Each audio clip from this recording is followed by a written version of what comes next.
We'll do a bunch of stuff. I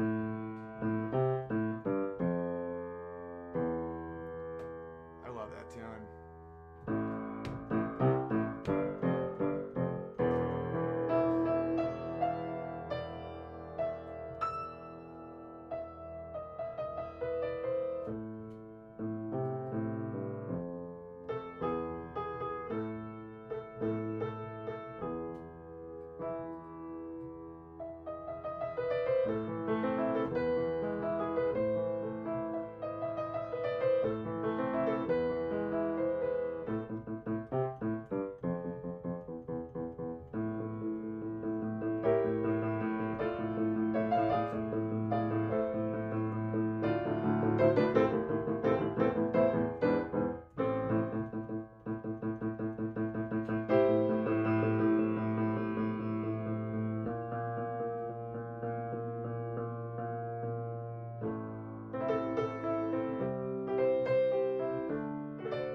Hello and welcome.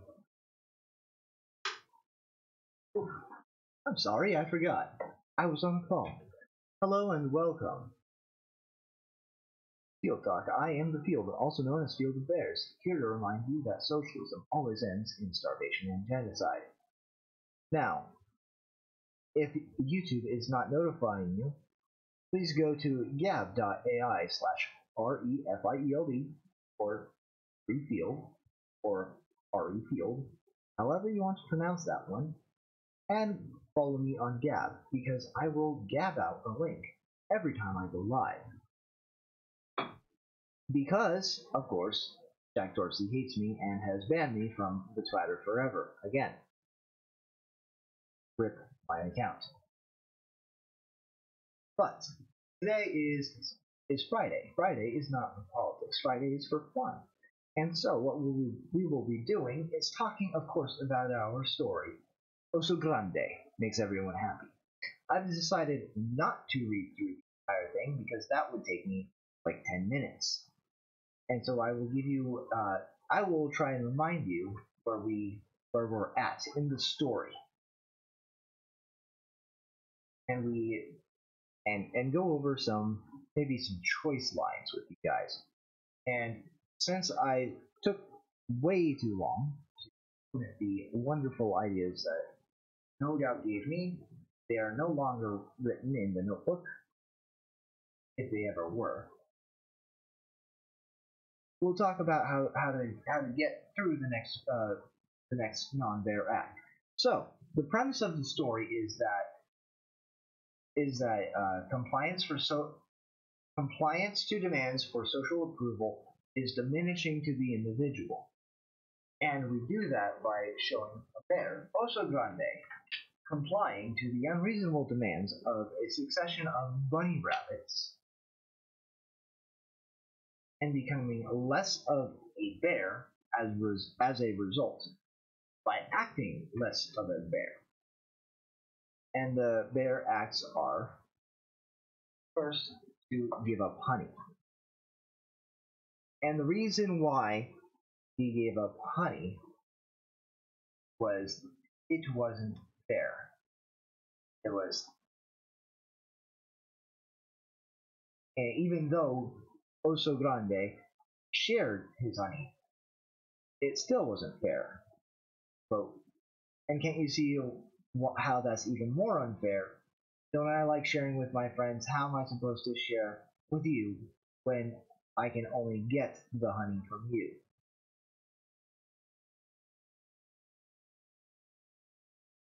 And of course, Brittany claimed that everyone was very, very upset with him for being the only one who could go get honey.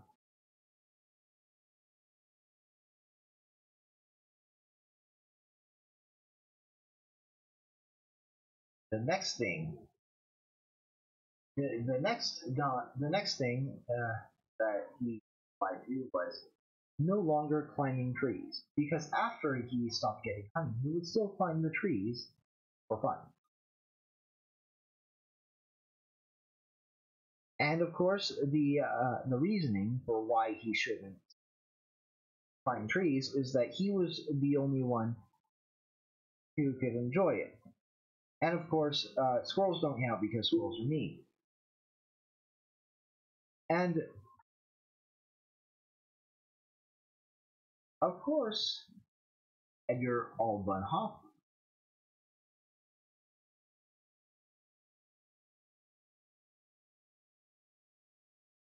And of course, it was it was claimed that it was unfair for him climbing trees, and everyone was upset for him with him for doing so. Oh yeah, I hope.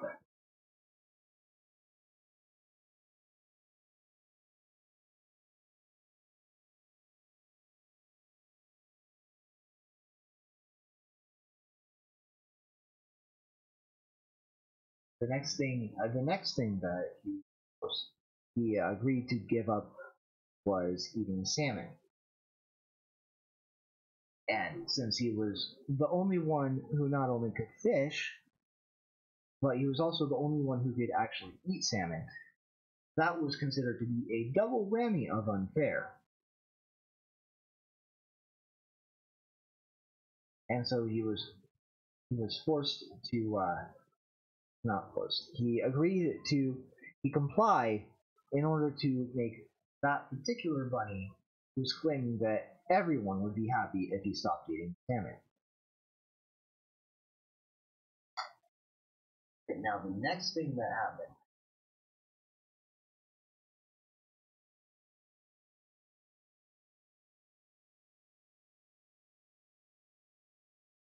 the next thing that happened was he was he was uh he was coerced into no longer associating with his best friend Donkey Jack, and they accomplished this by calling Jack toxic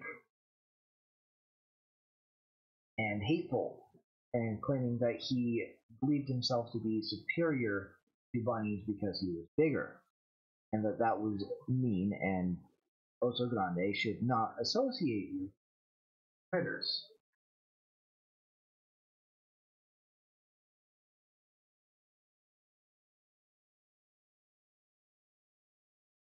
And I'll go ahead and read just this part out. I'll tell you why.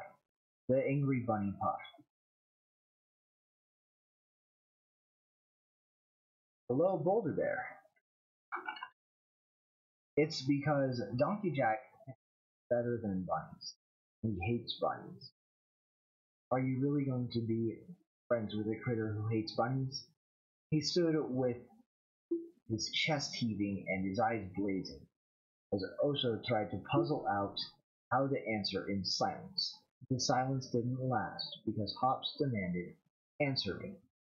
With pain in his heart and on his face, Oso Grande answered, "No, I don't want to be friends with a critter like that."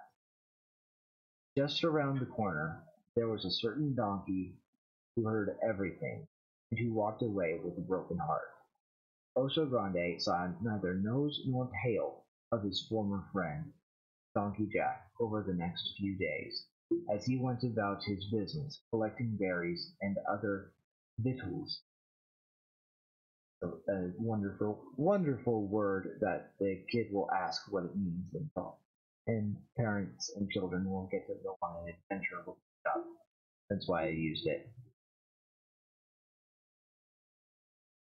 That the bunnies didn't feel unfair for him.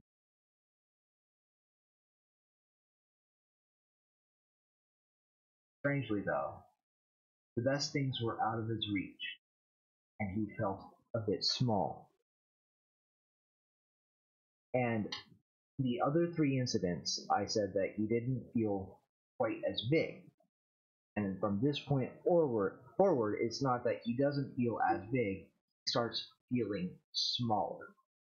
Because instead of negative requirements, he's going to be experiencing positive.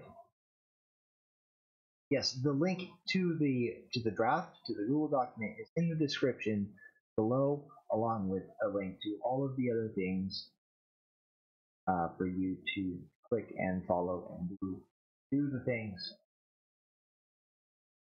if you enjoy these streams. So, since today is fun. And so, the next thing on my list in the yellow notebook of things is eat grass, and he's being positively required to abandon his friendship, and now he's going to be positively required to eat grass, and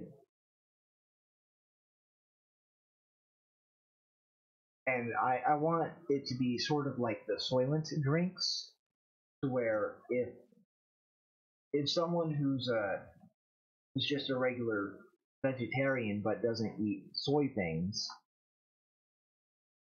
like visibly, the signal is absent, vegans will start giving that like regular vegetarian a bunch of abuse or insults because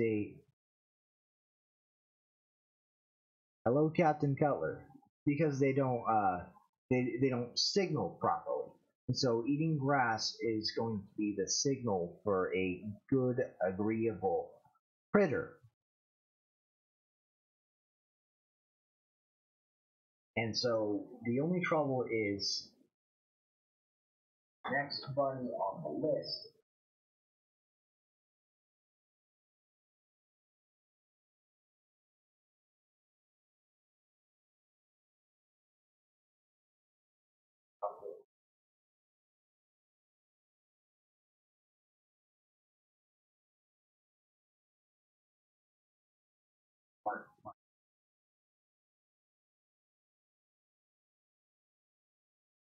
So the next one is Martin Flatfoot, and so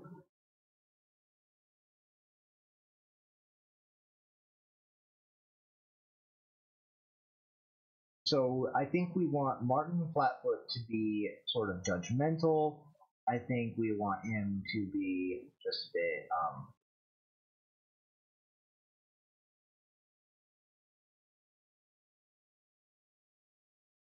we want Martin to be just a bit irritable. We want him to have just a little bit of a holier than thou kind of attitude.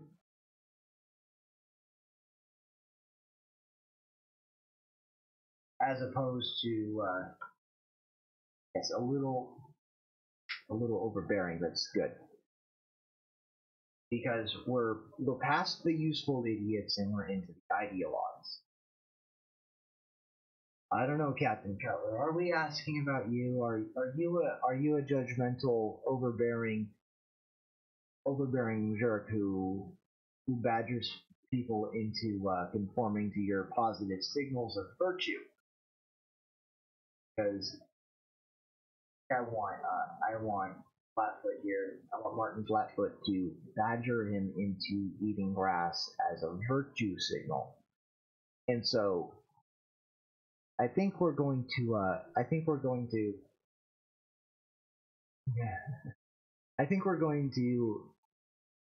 to have Martin High eating grass into being a good critter, the same way soy has been tied to being had been tied to being a moral person, especially from the PETA types or such.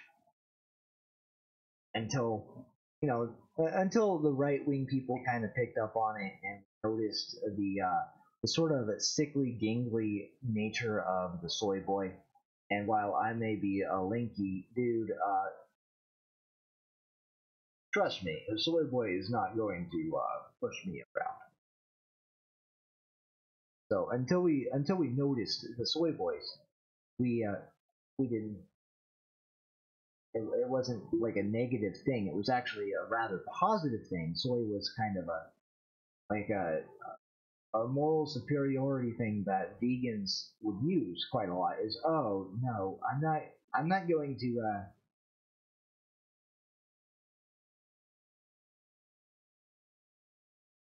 Yeah, Captain Cutler, we are writing a story. But I did give you guys the synopsis a little bit. I'm not going, and the link to the first draft is in the description. Okay, so if you want to actually read the whole thing, you can. At some point, I'm going to record everything that we have so far, so that I can have it, good and ready to go. Oh, it's totally okay, Captain Cup. In fact, you can take this as kind of an episodic thing, because just keep in mind that the premise of the story is that conformity for social approval diminishes the individual. Unfortunately, for some reason, my camera's decided to quit working, so I can't show you very well the picture right now. Like maybe you guys can see it from there. On it. It's going to be a physical thing. Like the things that bears do, archetypally, they eat honey, they climb trees, they eat salmon. Right now, they're now he's no longer doing them, and now things that bears don't do, he's going to be required to do. Like and the list is be disloyal, abandon a friend. That's something that bears don't do. Positive action that he doesn't do. The next one is eat grass, and the last one that we're going to have is stay awake for winter instead of hibernate.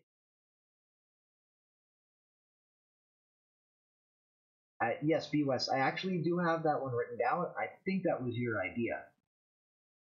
I think it was your idea to have to have him lose his hair due to eating grass, and but the moral compliance itself will make him feel small. And the moral compliance is causing him to physically become smaller, to become a mockery of his name.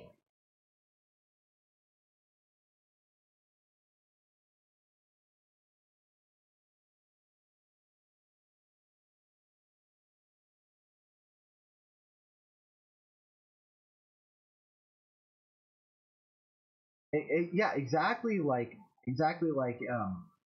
abortion being so-called empowering, Captain. They're exactly right. It's a very, very good tangent.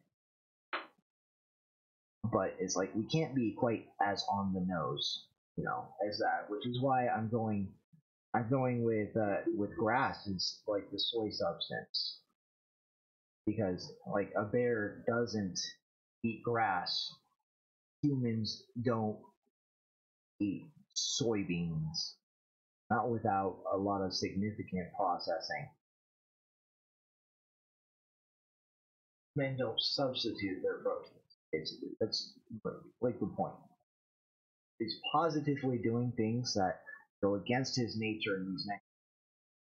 And so we did that, and I made his betrayal of Donkey Jack really painful. Like, I'm not sure if it's too painful or not.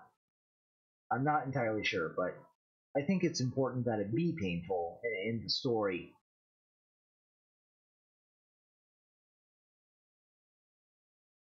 Yes,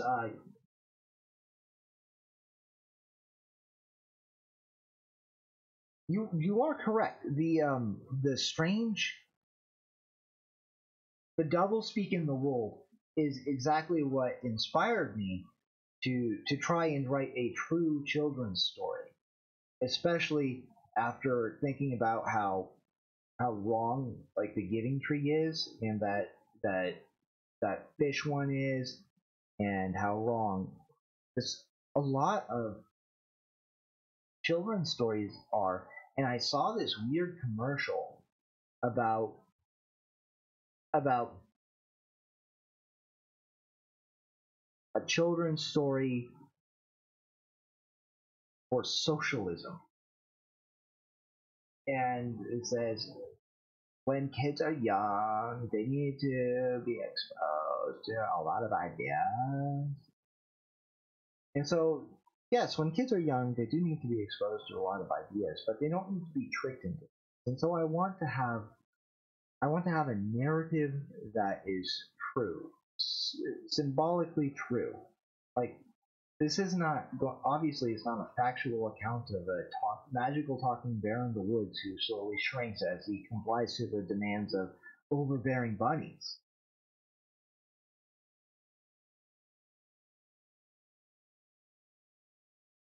No, no, no. This is exactly what we're talking about. The only trouble is I'm not just guys. Shoot me with some ideas things for Flatfoot to say, things for Flatfoot to say to get Oso Grande to start eating grass.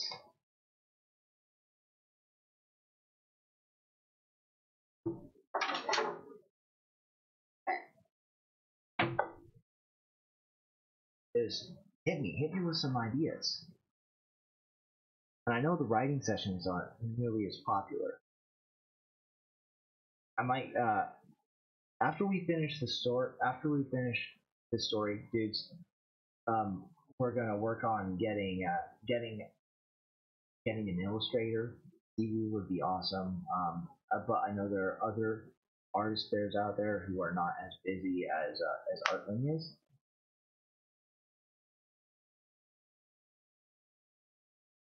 And after that, we can look into publisher.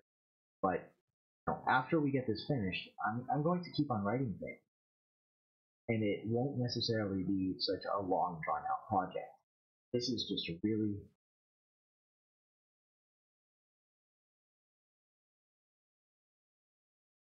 so so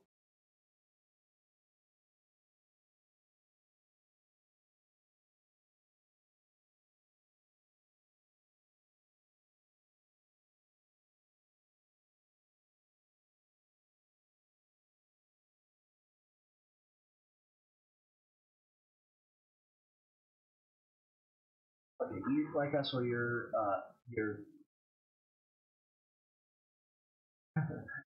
or you're an elitist. Flatfoot is the vegan say. Well, Captain Cutler, we've already gotten him to stop eating salmon, and that was actually, and we need to talk. And that's a very good point about the poor salmon that didn't actually make it into the thing for the salmon.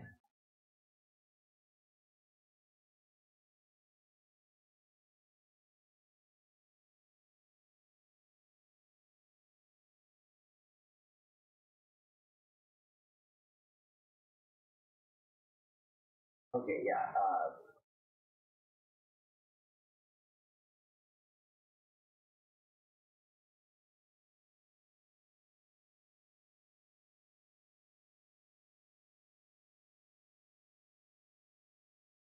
Yeah, what makes you so special? That's a very good one. Yes, unfortunately, the Soviet bees did not make it into the honey event in the first act because it was a little too on the nose. We did discuss the fallacious economic arguments of stealing the honey,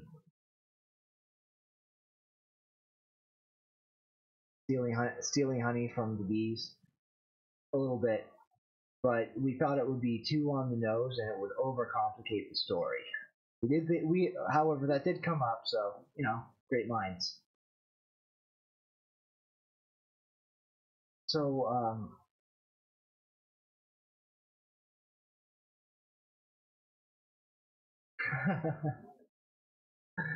well, that's okay. You can still have fun watching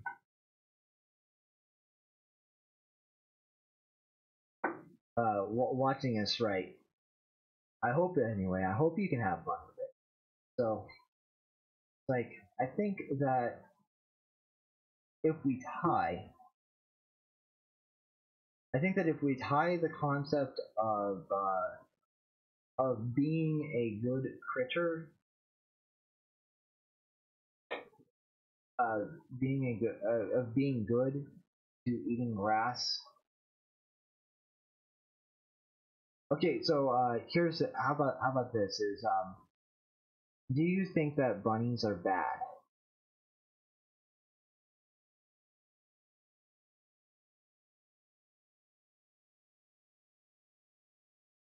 Like Flatfoot maybe Flatfoot goes and says, "Do you think that bunnies are bad?" Of course, Oso Grande is no. Do you think they're good? Like yes, well, all bunnies are good, and bunnies eat grass. All good critters eat grass. You want to be a good critter, therefore you eat grass. I think that might work. Except we'll use a little bit more inflammatory and confrontational language.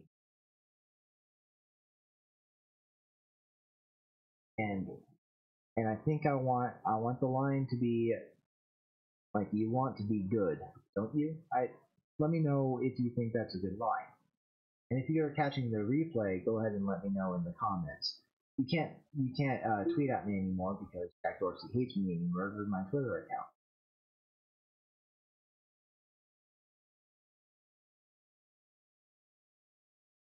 And that's a good one, D West. Grass has so many more nutrients.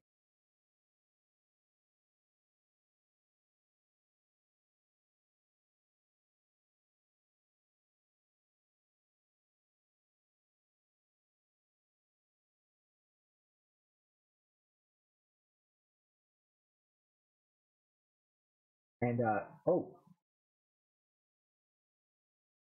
and when we go into describing how he loses his fur, I wonder if he should raise some qualms about that because it's like it's kind of a big deal. You don't want to be losing the hair that covers your body.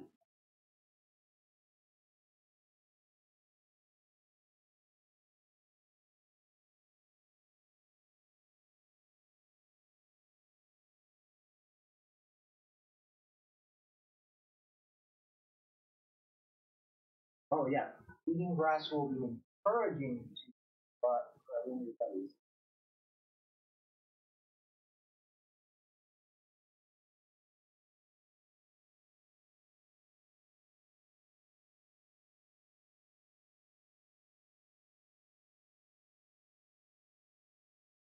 eating grass will be.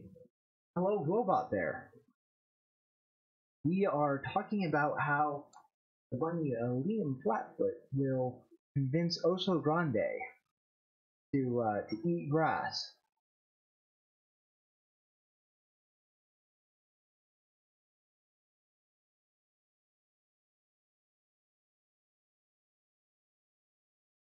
And I think we've got it. I think we've got it, and I think that the coup de grace I think that we can have the final nail in the coffin of Flatfoot's argument go something like this is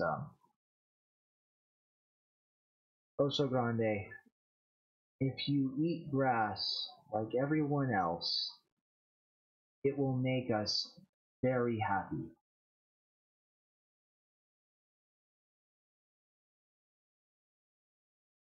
And that will be the good the I think that will be the final argument.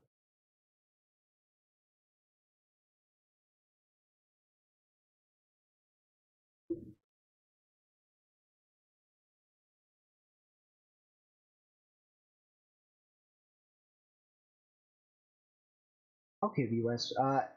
Guys, how about if the bunny's like totally denying he's shedding it all? So like they because you know how vegans they look all like sickly and gangly, right? But they tell each other that they look fine.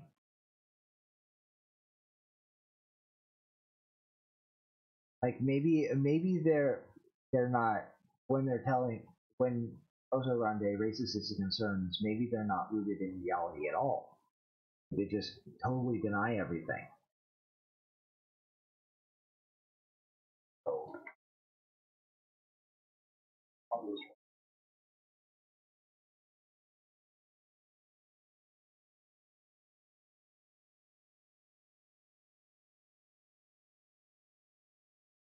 hair loss doesn't real.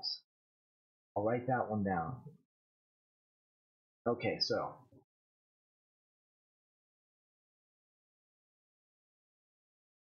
and now we're I think that clinches it. I word that. But here's still the biggest thing. I still haven't decided whether this story should be a road journey or a tragedy. I still haven't decided because going back to the original list, 7, the climax is must revile bears. He must revile bears. He must say that everything about bears is evil, bad, and wrong, and every bear out there is bad and wrong. And the only thing that makes him good is following the ways of the bunnies. And I hope that sounds a bit familiar. Let me know if that's too on the nose. And of course, I am skipping one. You are correct, Captain Cutler. It is a kid's story.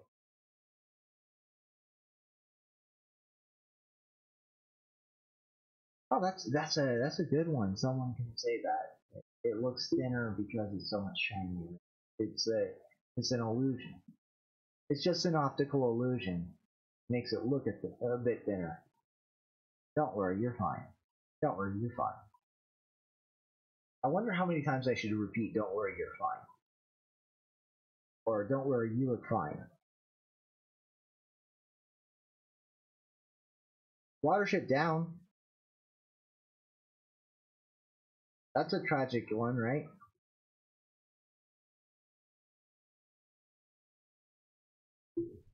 And so the thing is, last one, somewhat the last one. It's Oso Grande. He has the choice, the last chance, because if you say that,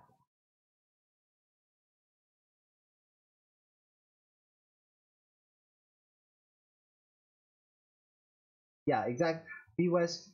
If you remember, on the very first writing session, I went through the rule of 3 and the rule of 7. Two groups of rule of 3 for Act 1 and 2, and then 7, perfect number, being the climax event. We went through the rule of 7. It was very, very. I do remember that was a very good stream. So we're doing first act 3 events, second act 3 events, and then the climax and finale is one large event. So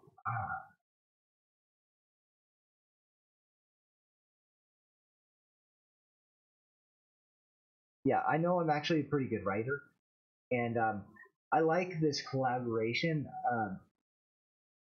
Like there's eight of you dudes in here. I'm glad you remember. It was so much fun. I remember you were there. I like the collaboration because you guys are all really creative, and it allows my creativity to come out a little more. And like I haven't written down everyone who's pitched an idea to me. I probably should have, but I think the thing I'm going to do on the author's line is put down my name and credit Bears, written by Ryan Field with the help of many Bears, and it'll be an in joke night for us, and it'll be like a cute little thing for the kids. Like, did this guy actually talk to bears? And it could be like up to the parents to say no, they're people who are called bears because it's a club, or they can go, yeah, he totally went into the deep dark woods and talk where the creators can talk to each other and talk to bears. So that could be a cool, fun little thing, and it would give you guys the credit for the creativity that you guys bring to the writing sessions. And I love this sort of live idea bouncing back and forth between us thing is very good. And for the next project, I think I'm going to try and do one that is much shorter term. I'm going to, I think, for the writing sessions, I want to have them done in 4 sessions so that we can move on to the next project quickly, so that it doesn't become like too engrossing. Because I can turn out quite a lot of writing fairly quickly, but the way that I structured these sessions so that we pause and have a show for each individual event and go over it and really discuss the symbolism and what it means and how many times we should repeat things and do all that. All right, have a good dinner, Captain Cutler. And we do all that. I think it's taking it too long, and there's a lot of backstory that people don't have. And so for the next project, I want it to be a bit more concise. But again, I'm existing in the future at the moment, which is possibly not the very best plan in the world. But after this, we've got 2 more sessions on the writing of this project, and then we need to find an illustrator. And I can do that. I can I don't know how I'm going to do that. I can email Kiwi Bear and ask her. But apart from that, I can't put out the call on the Twitters anymore. So I might be needing your guys' help with that. But we've got 2 sessions of this left. Gotta write Donkey Jack's speech, and that'll be great. I think I'll read you guys Donkey Jack's speech because I've been thinking about that, about how he needs to be confronted with how he's not himself, and being a good critter doesn't change everything about who you are.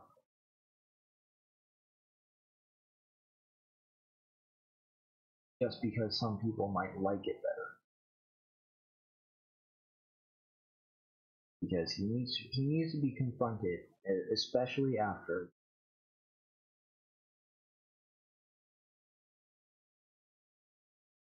And I think that'll be really I think it'll be a really good. The concentration is absolutely necessary.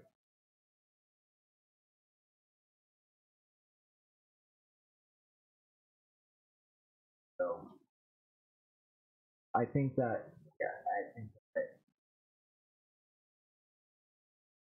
I think that will be, and I want it to be kind of a heavy conversation, and so I don't know if it should be up for opinion or not.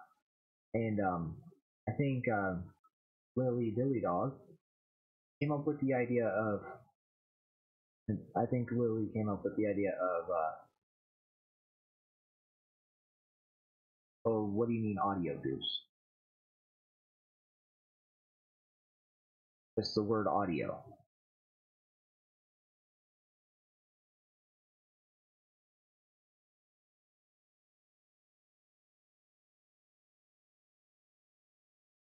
What do you mean, Goose Bear?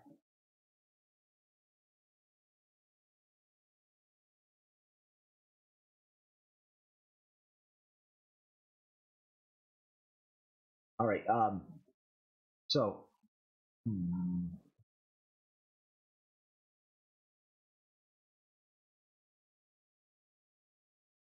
I think it might be.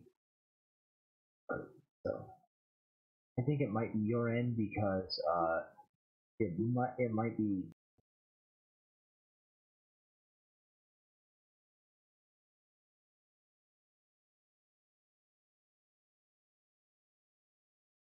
I'll turn up my game just a little bit. Hey, Sergeant Peterson, welcome, welcome. And so, I'm sorry you missed most of the session. I turned up my game just a little bit. I am talking a bit more quietly than usual. I'm not quite so irate as usual. So maybe that's it. I might just be my voice might be a little bit lower than normal because it's fair because I'm not so impassionate at the moment. I'm speaking more relaxed, more naturally, and not quite so angrily. Because today is not a day for things that make me want to put a gun in my butt pill.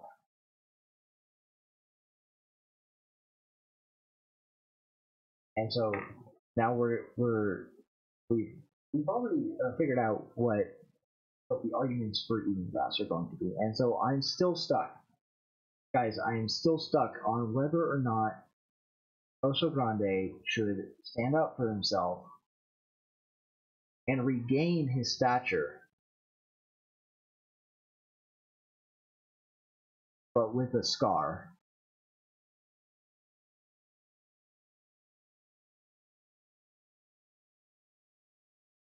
A Goose Bear, I'm not sure who David Duke is. Remind me, please.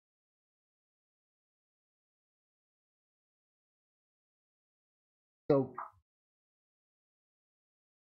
like, it's fine if a writing session doesn't go to full hour. It's been about 3/4 of the time, and we got everything. We got everything I wanted to accomplish in this stream. And so now I've got the just to still in my mind. I can't.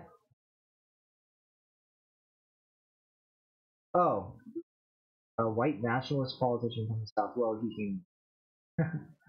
A white nationalist politician. He can go suck a lemon. Sounds like a jerk.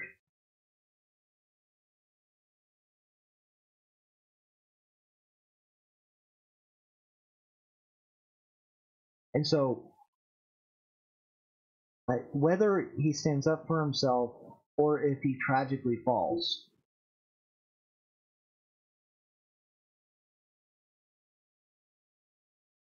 I am still not decided.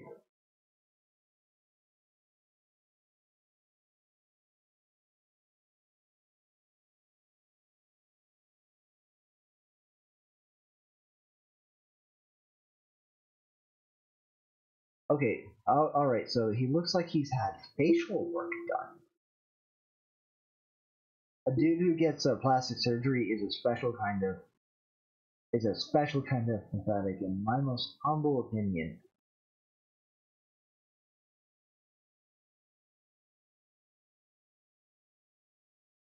All right, so for the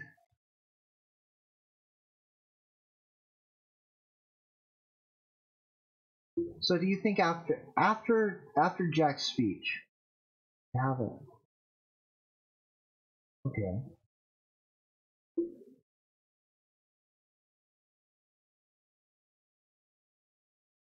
US, I do like that idea. However, I want the ending to be satisfying, one way or the other.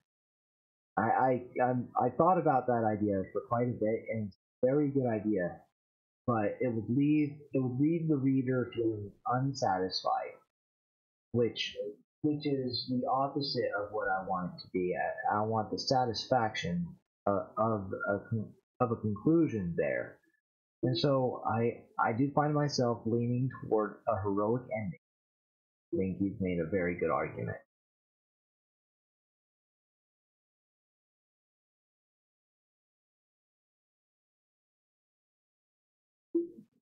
and and pointing out the bunnies are the ones. Me, I am Field Bears. I think that pointing out I think that pointing out the fact that the bunnies are the only ones calling other critters bad based on what kind of critter they are. I think that's a very that should get pointed out, and so thank you for giving me that idea to West. That should definitely be in Jack's speech. I think that I think that you're right about the heroic ending. Maybe we can write a different story about. Yeah, me. I'm Field of Bears. That's the bear I am. Well, yeah. Kids also need to see what happens if you choose to not be the hero, which is the only reason why I was considering tragic in the first place. Because sometimes because the hero can choose to have a bad ending. You know, the hero can choose to not be one. If you choose to not be a hero, that gives you the bad ending. That gives you a tragedy, a willful tragedy, which is unequivocally a dreadful thing and has quite awful consequences. And so that's necessary. But I think we can write a different story for that, and maybe and one we can do in 4 sessions. But that's an important idea that I think people know. And maybe that one doesn't necessarily have to be a kid's story. Maybe we can do a poem for that, or it can be an Oso Grande story. And I do like that. Lily Billy Dog told me that there should be like a whole bunch of Oso Grande books, and I like that idea. I think it sounds very interesting. Oh, B West. B West is B West Bear, and she's on the Twitters because she's not cool enough to be banned yet.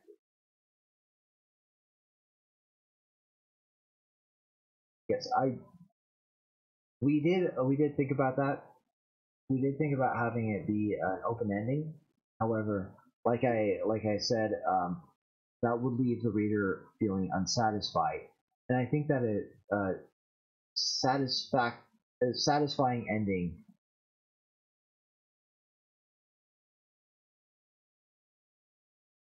a satis a satisfying ending is more important than leaving it up in the air. And you guys have given me some very good.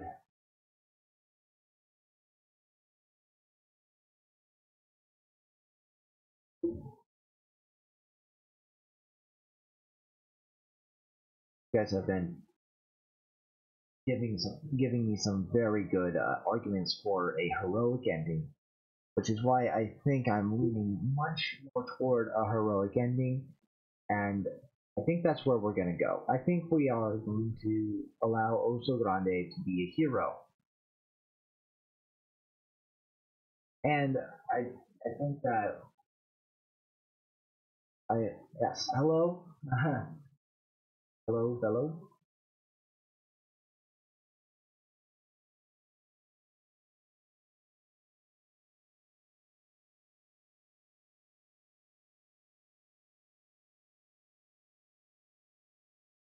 Goose Bear, Saturdays are interviews. So tomorrow I'm having on Space Battleship, and we're going to be talking education, and that's going to be super great. Um, Space Battleship has always been fun in my chats, and Space Battleship has a great Twitter and Gab account, and so you should go and follow both of those at your earliest opportunity, because if you aren't following him, you're missing out on some great New Zealand humor.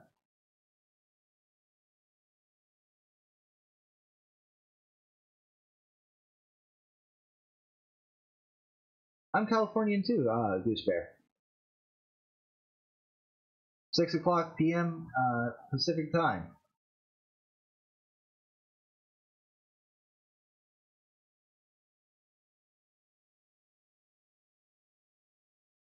And tomorrow I will have links to space.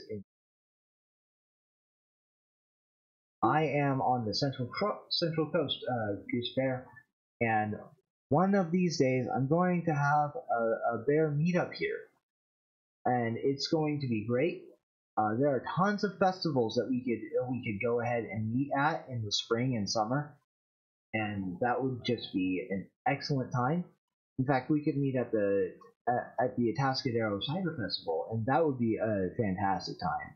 It's a great festival, has tons of ciders and lots of good food and friendly people.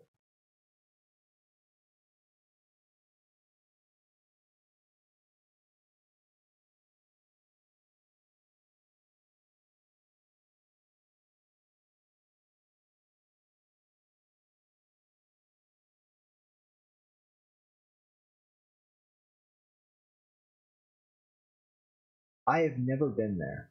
No, I've never heard of it either. Hey, the best dancers.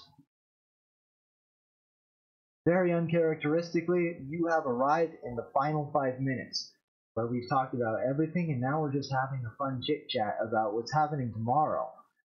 And honestly, if you want to come on the interview show, if you want to come on the Saturday show, the best thing to do is give me a message on Gab. The link to my Gab is in the description, by the way, of this very stream. And my DMs are open just like they were on the Twitters. And so if you want to be on the Saturday show, then the best thing to do is shoot me a Gab message, and we will converse. And what I'll do is I'll make a Hangouts call link, and we can have ourselves an interview, a pod, and you can, and whoever wants to come on the show gets to pick the topic, and we'll just riff off of that for an hour.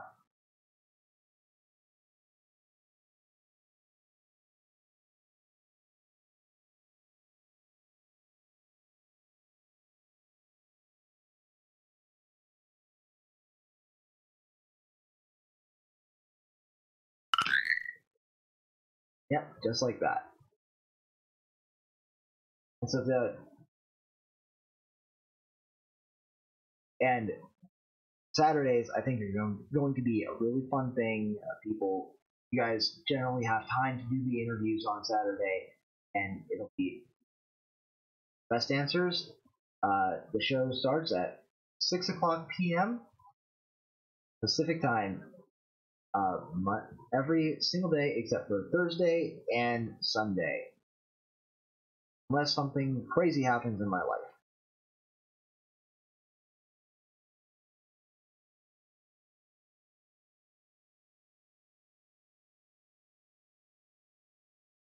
Uh, sorry, Goose. I have yeah, I've never heard of Hardly Strictly. I actually have no idea what it is. I'm presuming it's some kind of bar, though, which means that I might enjoy going. There's actually this great bar in Atascadero that's just called the Whiskey Bar, and they have yes, and they just have like hundreds of different kinds of whiskeys. It's a great place to go if you want to find a new whiskey to try. They have bourbon, they have Scotch, they have Irish whiskey, and they have heretical whiskey. I mean, Bluegrass Festival. Oh, that would be fantastic. I love bluegrass. That would be just so fun. And that's in Reading? Yeah, maybe we can meet up at the Bluegrass Festival. So, yeah.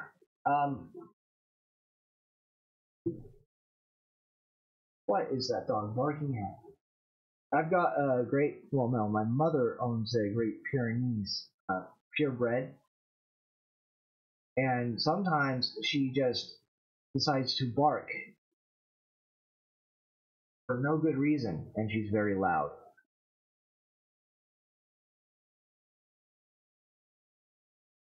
Alright, so that is in San Francisco then. Oh boy. It's a 4 hour drive. Well, that.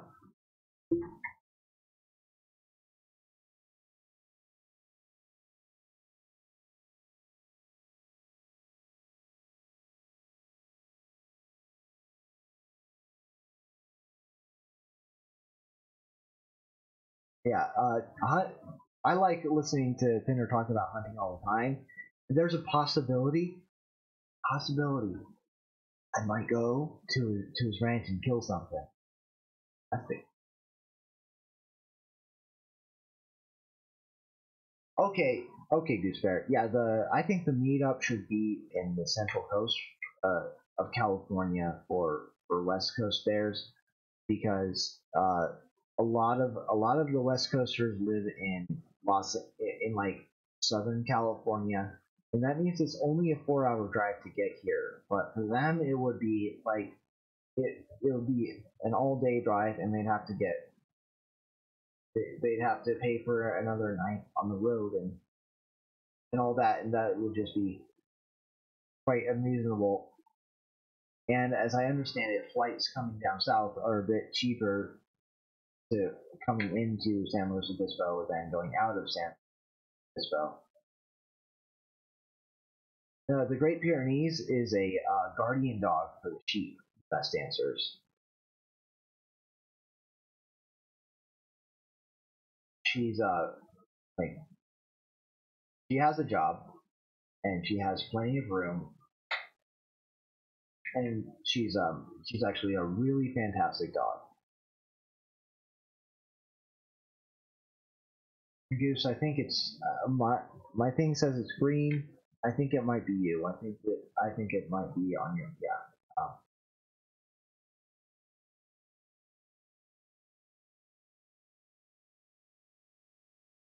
A Great Pyrenees keeps your geese alive.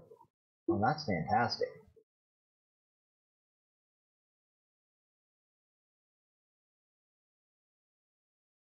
Oh, yeah. No, I don't think I'll be killing pets at Pinder's. I would like to kill something edible, eat it. It would be amazing because I've only had chickens and I've only had chickens and fish that I've killed. So that would be great. There's a chance of that. It is. So we ended up we ended up having Ivory just kind of BS and for the past 15 minutes, but it is now 7:02, and this has been Field Talk. If you enjoyed the stream, please go ahead and hit the like button. If you want to see more, please subscribe and hit the bell if you would like to be notified. If YouTube doesn't notify you, you can follow me on Gap. The link is to the description, but I am at REFIELD, all lowercase. Very easy to find and remember.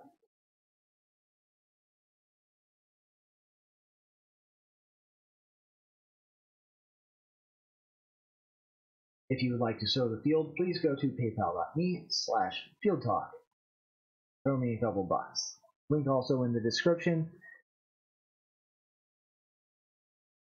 And have a great evening. And never forget that socialism always ends in starvation and genocide.